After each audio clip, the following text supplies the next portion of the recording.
Last week we began to explore the story found in the book of Exodus, the story of how a people called the Israelites, they're called the Israelites because they're descendants of someone named Israel, formerly known as Jacob, but that's a whole different story. The descendants of Israel, called the Israelites, were trapped as slaves in Egypt. Their lives were miserable, and God heard their cries and sent Moses and Aaron to lead them out of slavery on the journey of a lifetime towards a new way of living. We pick up the story a little later now when they're already out in the wilderness and having to learn another skill set for wilderness living, and they are hungry. And that's where we pick up the story today. You'll hear excerpts from Exodus chapter 16 from the Message translation of the Bible. The whole company of Israel complained against Moses and Aaron there in the wilderness. The Israelites said, "Why didn't God let us die in comfort in Egypt, where we had lamb stew and all the bread we could eat? You brought us out into this wilderness to starve us to death, the whole company of Israel." God spoke to Moses, "I've listened to the complaints of the Israelites. Now tell them, at dusk you will eat meat, and at dawn you'll eat your fill of bread. And you'll realize that I am God, your God." That evening, quail flew in and covered the camp. In the morning, there was a layer of dew all over the camp. When the layer of dew had lifted, there on the wilderness ground was a fine, flaky something, fine as the frost on ground. The Israelites took one look and said to one another, "Manna, what is it?" They had no idea what it was. So Moses told them, "It's the bread God has given you to eat." God hears the cries of the hungry, and God responds. Now, I know for myself that I have never known sustained hunger. I've always known there will be enough, more than enough to eat. And may we never be complacent about that. May we never take that for granted. It's not true for everyone in Livermore, much less everyone around the world. But God hears the cries of the hungry and helps fill their bellies, often through our efforts. And once our bellies are full, we become aware of another type of hunger that resides in our being, the hunger of our soul, the hunger for justice, peace, purpose, love, meaning in life. And God hears those cries as well. That's what we celebrate in the sacrament of Holy Communion. The very first time that Jesus, the Christ, offered communion to his followers, it was after they'd eaten a full meal, as if to say, all the food that we take in is not enough to teach us what satisfaction, contentment, and well-being mean. God hears the cries when we are hungry for something more. And in the sacrament of Holy Communion, we take the bread and the cup, and we hear Jesus' words once again, saying, "This represents my entire being. Take it in, so that it becomes part of who you are, and you bring that divine presence into the world, so that together we transform the world." So we have this scripture that reminds us that God hears the cries of the hungry, and God responds with providing manna.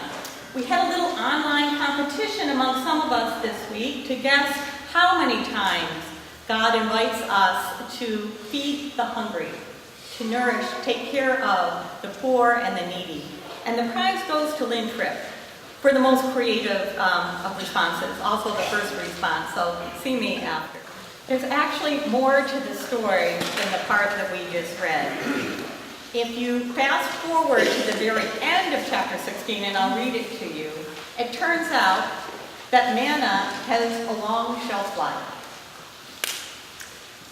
Here now, the end of the chapter of Exodus 16. Moses said, "This is God's command. Keep a two-quart jar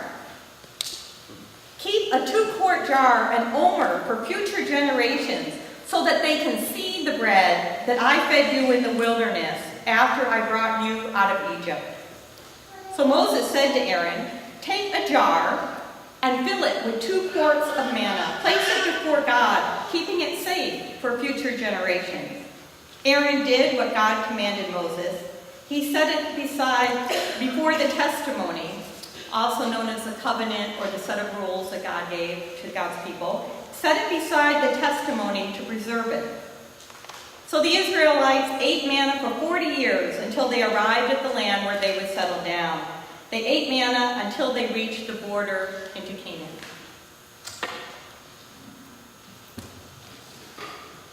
The manna that we receive on a daily basis, the manna moments that help us navigate the wilderness experiences in our own life, have power in that moment. But that's not all that's going on. We are also instructed to keep track of the manna moments that we have and to tell it to future generations. How else will our children and grandchildren and the younger generation know that religion is more than doctrine and a set of rules or debates about what is or what isn't God's will? How will they know that the essence of the religious life is about the experience of God's presence, a divine presence in our own lives? How will they know if we don't tell them? If we don't have the courage, like Parker and Lindy did, to share our manna moments? It's hard, as Parker said, it's hard to put into words those deeply profound moments that sound almost weird when you try to put them into words. We can be hesitant to do that. And I want to say this as kindly as possible. If you are hesitant or reluctant to share your manna moments, get over it. There's too much at stake. So how do we practice sharing our manna moments?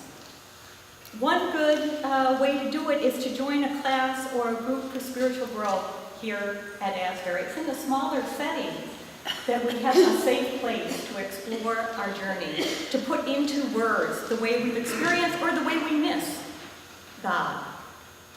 And new classes and groups will be starting. Another way to safely share your manna moment, nothing makes my day, my week, more than hearing the stories of your manna. I will drive to wherever you are to hear your manna moment. So take me up on that offer. I would love to hear your manna moments, and Chelsea would too.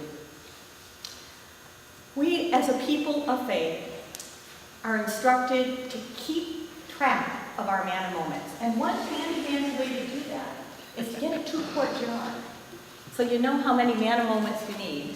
And manna literally means, what is it? But you could also put a sign on it that just says, manna moments. It could be a journal, it could be a jar. And what if in our households we all had some version of the manna jar, and on little slips of paper we just put in? Because sometimes we have these moments during the day, but the pace of our day and the busyness of our day, by the time we get home, it's kind of slipped into oblivion. We forget sometimes the real, perhaps tiny manna moments that are a part of every day. So having a way, I'll keep the manna jar in our church office, but you can have one at home. There are no negative side effects to keeping a manna jar and having a little slip of paper by it and filling it up.